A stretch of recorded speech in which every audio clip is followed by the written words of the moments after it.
Guys, hope you're doing well. First off, thank you for taking a little bit of your time to talk to me. I appreciate it. And congratulations on your new film. It's genuinely an honor and a pleasure to talk to you both today. Thank you. Thank you, Francisco.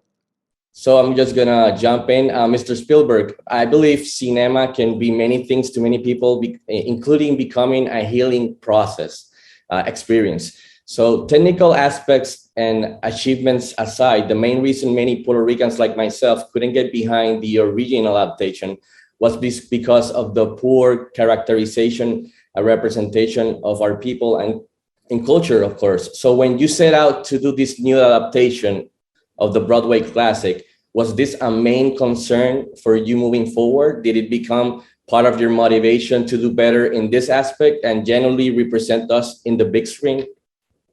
Well, I haven't seen all the thousands and thousands of productions, obviously, of West Side Story, which has been produced since 1957 on stage all over the world.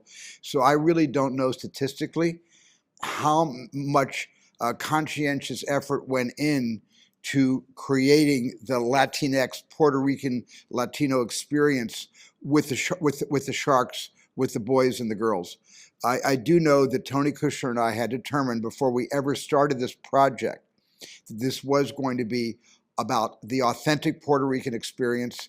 We were not going to cast anyone who wasn't of Latinx descent in any way. We searched the world, including Puerto Rico, for all these roles. We have 20 Puerto Rican actors in our movie right now. We had multiple Puerto Rican crew members that came over. Several of the kids that came over from San Juan to be working crew in our film are in colleges here. And we actually, I wrote letters to get them into universities. It was such an honor and a pleasure. I've been to Puerto Rico to cast. I've been there twice, and I made some of Amistad, as you know, in San Juan. And Yes. Tony and I really wanted this to be something that would make Puerto Ricans proud. And all I wanted to hear was somebody to say, "We think you got it right." That would be the greatest compliment I could receive. And that was Rita.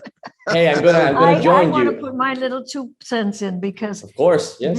both of them, Tony Kushner and Steven Spielberg, bent themselves into pretzels in order to make this right. It is, I mean, you will be so proud. I promise you. We had an incredible opening last night, and the cheering and the power and the respect for the Hispanic person, not just Puerto Rican, because let's also talk Yes. about people Everybody. of Spanish origin, Hispanic, Spain, wherever, who speak Spanish. Were you there by any chance?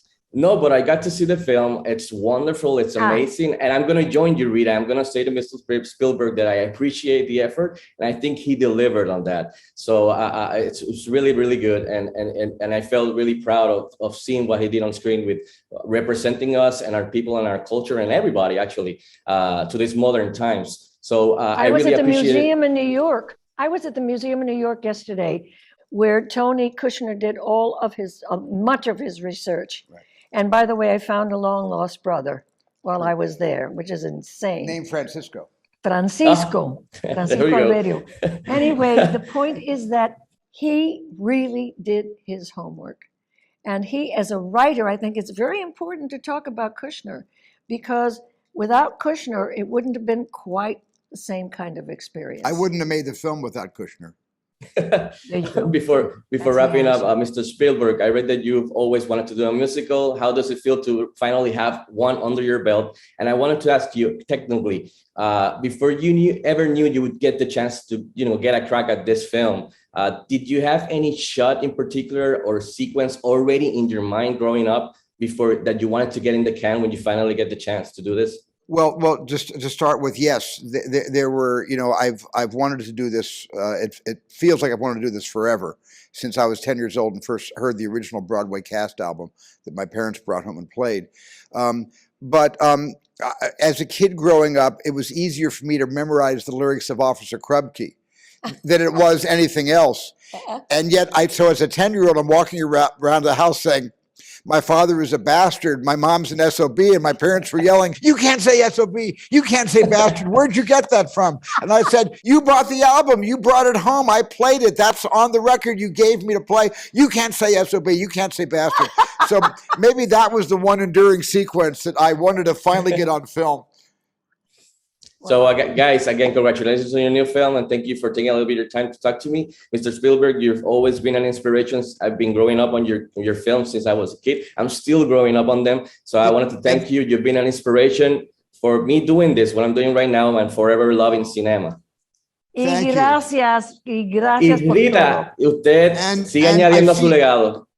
Great. I see Tiburon behind Yes. you. Tiburon. Yes, Tiburon behind you, and Gizmo up there too. Don't ask him to speak Spanish. Exactly, I'm terrible. Rita, antes de irme, un abrazo, muy orgulloso de tu trabajo. Muy orgulloso de tu trabajo y felicidades, y usted sigue añadiendo su legado, así que un abrazo fuerte desde Puerto Rico. Muchas gracias. Para mí Thank es you. un honor. Muchas gracias.